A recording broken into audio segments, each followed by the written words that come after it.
पंकज चौधरी पटेल के जाति होने के नाते जो है आप प्रदेश अध्यक्ष बनाए गए। बाकी आपकी एक भी बता दे कोई आदमी कि इनका कोई जनता के लिए आंदोलन रहा हो, कोई गरीबों के लिए रहा हो, किसानों के लिए कोई काम रहा हो, कोई उपलब्धि नहीं है। इनका चाल चरित्र, इनका कहना, इनका सब गलत। सपा बसपा भाजपा सब एक हो चुकी हैं, सब सब एक चाटू करता है। आपको नया देखना चाहिए किसी को। सपा, भाजपा, बसपा, कांग्रेस, सभी ये यही सारी होता है। राजनीतिक पार्टियां एक ही थाली की चुनाव- चट्टी बट्टी जब- हो गई हैं और बिल्कुल। नया विकल्प उत्तर प्रदेश को चाहिए। होना चाहिए। क्या माहौल दिख रहा है 27 के लिए? 27 के लिए तो पार्टी लुढ़क पुढ़क। उत्तर प्रदेश का जनादेश, उत्तर प्रदेश की जनता सिर्फ शिक्षा, सुरक्षा, रोजगार के साथ बहुजन समाज पार्टी की राष्ट्रीय अध्यक्ष आदरणीय बहन कुमारी मायावती जी को याद कर रही है और उत्तर प्रदेश की बागडोर 2027 में बहुजन समाज पार्टी के हाथों में जाने वाली। अब राजनीति ये हो गई है कि राजनीति जो है, राजनीति में अपने अपने सब हो गए हैं। कोई जो है सब कहते हैं कि अरे अब जात की राजनीति कर रहे हैं, धर्म की राजनीति कर रहे हैं, और मुझको कोई एक ऐसा नहीं दिखता कि जो जात की राजनीति न करता हो, जो धर्म की राजनीति न करता हो। क्षेत्र भी वही, कोई पार्टी ऐसी नहीं है कि जो जात की राजनीति न करती हो।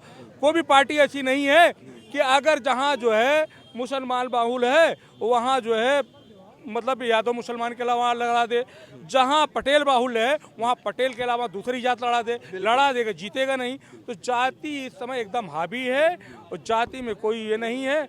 अब एक हमारे जो है आ गए हैं भाजपा में प्रदेश अध्यक्ष पंकज चौधरी, उन पे भी जाति हावी है। 2019 में चुनाव लड़े लोकसभा का, तो वहाँ सारे जातियों ने मिल करके जो है वोट दिया, तो 3,40,000 से जीते। तो पिछली बार 2024 में कांग्रेस ने एक चौधरी को टिकट दे दिया, तो अब ये समझिए कि जीते 30,000 से, 31,000 कुछ वोटों से जीते। और ये ठिका लेते हैं पूरे जो है उत्तर प्रदेश भारत का कि हम जो है पटेलों के राजा हैं। अपना नहीं संभाल पाए, एक चौधरी लड़ गया कांग्रेस से, तो इनका समझिए कि 3,40,000 वोट में से जो जीते थे, इतना जीते पाने वाला बात छोड़ देते, 3,40,000 से जीते थे। अब ये जब चौधरी लड़ गया, जातिवादी राजनीति इतनी हावी है कि ये जब एक चौधरी वहाँ कांग्रेस ने लड़ा दिया 2024 में, तो जीते 31,000 से। अब बातें इतनी बड़ी बड़ी करते हैं कि पूछिए इनसे ना। ब्राह्मण विधायकों को भी हड़काए हैं, मीटिंग कर रहे थे। अरे ये जो है ये मतलब भाजपा में कुछ हिटलर आ गए हैं। हाँ। तो पंकज चौधरी अभी तक तो हाँ नमूना। अभी एक बात बताइए, आप जो है आपके यहाँ आप खुद जातिवादी बैठक कर रहे हो, बिल्कुल आप खुद जातिवादी कर रहे हो। इसके पहले लोधी की, ओबीसी की, ठाकुर की, सबकी बैठक हुई। अरे इनके कार्यालयों में जातियों के नाम से अलग अलग प्रकोष्ठ बने हुए हैं। यही नहीं, आप जाति के आधार पे, माननीय अखिलेश यादव के पीडीए के आधार पे, आप जाति के आधार पर जो है पंकज चौधरी पटेल के जाति होने के नाते जो है आप प्रदेश अध्यक्ष बनाए गए।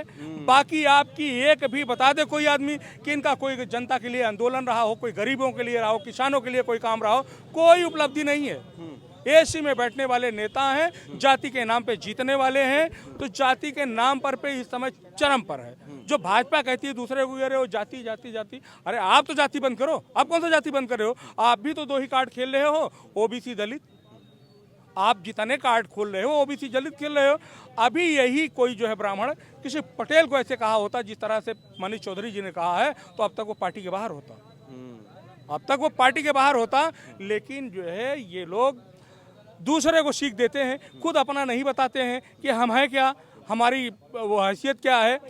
जितने इनके बड़े नेता हैं दूसरे को सबक देते हैं, आप खुद सबक नहीं लेते हैं। 27 में क्या लग रहा है चाचा, प्रदेश की राजनीति, माहौल, हवा किस तरफ बह रही है, किस तरफ जा रही है? देखिए, यदि जो है बिहार में जैसे अंतिम समय में 20 साल सरकार रही नीतीश जी की, कभी माता बहनों को, बेटियों को कभी त्यौहार मनाने के लिए 5 रुपए भी नहीं दिया। लेकिन जब देखे कि कहीं ना कहीं मेरी गाड़ी, चुनावी गाड़ी फंस गई है, अब हम चुनाव जीत नहीं सकते, तो इन 20 सालों में एक ही बार जो है माता बहनों को छठ के अवसर पर 10,000 रुपये बांटा गया। वो पार्टी कहने वाली जो कि अरे वो केजरीवाल को रेवड़ी कहने वाली, या राहुल गांधी को रेवड़ी कहने वाली, अखिलेश को रेवड़ी कहने वाली, आपने क्या बांटा? क्या था? अगर यही था तो 2, 4, 6, 10 महीने, 1-2 साल पहले भी बांटे होते ना, तब तो लगता कि नहीं हाँ ये हर साल करते हैं, तब उसमें कोई वो नहीं उठाता। ये दूसरी चीज़, ये 20 फिल्मी स्टारों को जो है टिकट दे देंगे। विपक्षी पार्टी खेसारी लाल को टिकट दे देंगे, नचनिया है। आप 20 नचनिया को नचा दोगे, वो नचनिया नहीं है। लेकिन एक कोई अगर अपने पार्टी में बुला लिया, तो इनका चाल चरित्र, इनका कहना, इनका सब गलत है। और इनके कार्य जो हैं वो, अब एक बात बताइए, ये कहते हैं मैंने विकास बहुत किया, मैं पूछ रहा हूँ किसानों के लिए क्या किया, बच्चों के लिए क्या किया, बिजली के लिए क्या किया कि जिससे बिजली बांटी जाएगी, क्या किया, कितने कारखाने खोले। किसानों को 500 नोट पकड़ा रहे हैं। अरे मैं पूछ तो रहा हूँ ना, बताया ना, किसानों के लिए क्या किया, बच्चों के लिए क्या किया, गरीबों के लिए क्या किया, कल कारखानों के लिए क्या किया, बिजली के लिए क्या किया, या जो है हमारे देश में, हमारे प्रदेश में उद्योग धंधे आए, यहाँ के लोग जो मुंबई, कलकत्ता, बेंगलोर और जगह जगह जा रहे हैं, मार खा के आ रहे हैं, वो लोग यहाँ टिक करके काम कर सकें। कितनी IT कंपनियां हैं, उनके लिए क्या किया आपने, आप कुछ बताएंगे?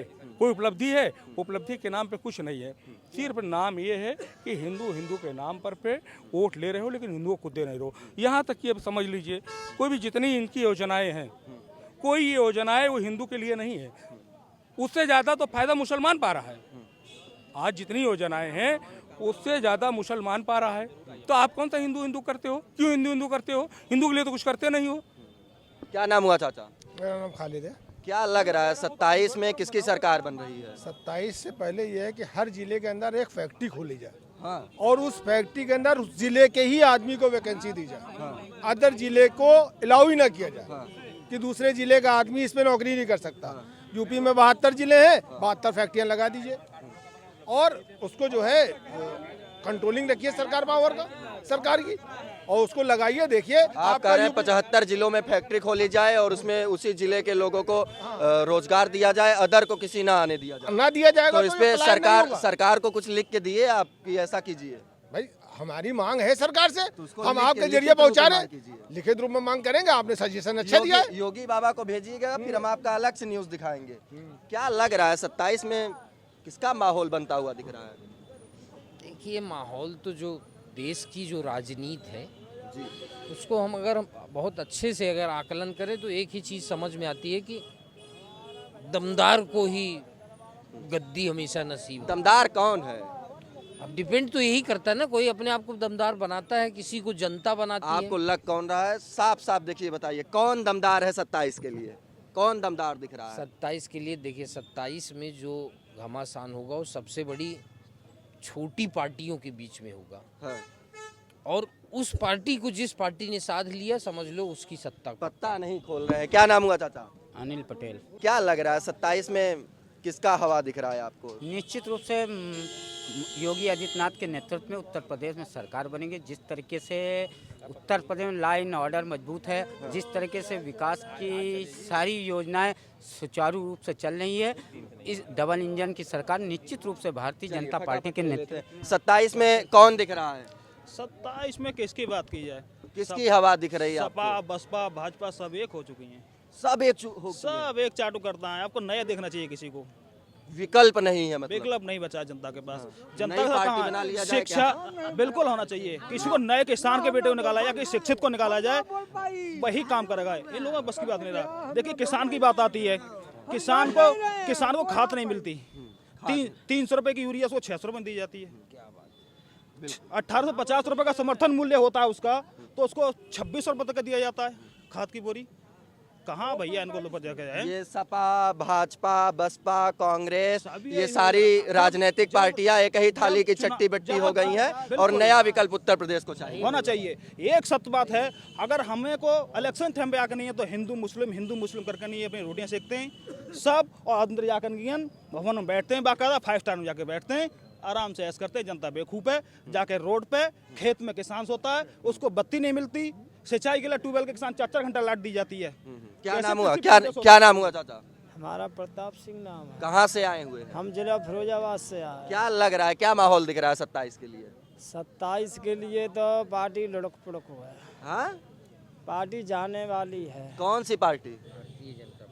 अरे यार, तुम सिखा कह रहे हो? हम नहीं सिखाए, खुद ही पार्टी ये बोल रही है। वो मैंने बोल दिया, वो सही है। जो बोल दिया सही है। हाँ सही है। हाँ, फिरोजाबाद। हाँ जी। सपा का गढ़ है फिरोजाबाद। यस। हाँ। अभी भी विधायक MP सपा के हैं। अक्षय यादव जी सांसद हैं। यस। क्या? सफा हो गई। ऐसा है, 2022 के चुनाव में आपके कहने से सपा सफा हो गई, 37 सांसद हैं मैं उनके। बता रहा हूँ, अरे ना हटो, बोलो, हम सुनने दो पहले सुनने दो पहले, सुनिए, अब ये लोग बोलने नहीं देंगे, ये खत्म हो, बोलने नहीं देंगे ये लोग बोलने नहीं देंगे। सुनिए, 2022 के चुनाव में समाजवादी के साथ माननीय मुलायम सिंह यादव, अखिलेश यादव, शिवपाल यादव, जयंत चौधरी, ममता दीदी, 99% मुसलमान जब गया वो सत्ता में नहीं आ पाए भाजपा के विरुद्ध, भाजपा के अपोजिट, तो अब उत्तर प्रदेश में समाजवादियों की दाल गलने वाली नहीं है और सारे विधायक भाग भी गए। समाजवादियों की दाल उत्तर प्रदेश में गलने वाली नहीं है, अब ये खत्म हो गए। माहौल इनको किसका वोट है? देना, उत्तर प्रदेश में सिर्फ बहुजन समाज पार्टी की सरकार, उत्तर प्रदेश का जनादेश, उत्तर प्रदेश की जनता सिर्फ शिक्षा, सुरक्षा, रोजगार के साथ बहुजन समाज पार्टी की राष्ट्रीय अध्यक्ष आदरणीय बहन कुमारी मायावती जी को याद कर रही है और उत्तर प्रदेश की बागडोर 2027 में बहुजन समाज पार्टी के हाथों में जाने वाली है। क्या लग रहा है आपको? हमें तो ये लग रहा है जब तक ईवीएम रहेगी कुछ नहीं हो पाएगा। सीधे बैलेट पेपर लेगा और सबसे पहले अभी पंजाब में एक वोट बीजेपी को मिला है, उसको ढूंढा जा रहा है किसने दिया एक वोट जो है गांव का इलेक्शन हुआ है प्रधानी का, उसमें एक वोट सिर्फ बीजेपी को मिला है, उसे ढूंढा जा रहा है। तो सबसे पहले बैलेट पेपर से चुनाव कराओ, कोई भी जीते साला, जो जीते उसके साथ चले जाओ, सीधी बात है। बीजेपी जीते बीजेपी की गोद में बैठो, समाजवादी जीते समाजवादी की गोद में बैठो, सीधे पहले बैलेट पेपर लेके आओ। यही कांग्रेस ने बैलेट पेपर को हटाने का काम किया था, अब ये वापसी ले गया। सबसे पहले तो क्योंकि जब तक बैलेट पेपर नहीं आएगा कोई नहीं बता सकता कौन जीत रहा है, जीतता कौन है, बाद में बाजी कौन मार ले जाता है। इसीलिए तो अभी हमारी मौजूदगी थी उत्तर प्रदेश की राजधानी लखनऊ के हृदय हजरतगंज में और तमाम लोग हमारे साथ मौजूद थे। 2027 विधानसभा चुनाव का हम सर्वे कर रहे थे, लोगों से बातचीत कर रहे थे, जानने का प्रयास कर रहे थे कि 2027 की हवा किस तरफ बह रही है, किस पार्टी की सरकार बनने जा रही है। आप अपनी बहुमूल्य प्रतिक्रिया हमें कमेंट बॉक्स में अवश्य दें। देश विदेश से जुड़े हुए आप सभी आत्मीय मित्रों को मेरा सादर प्रणाम, दिव्य नमस्कार।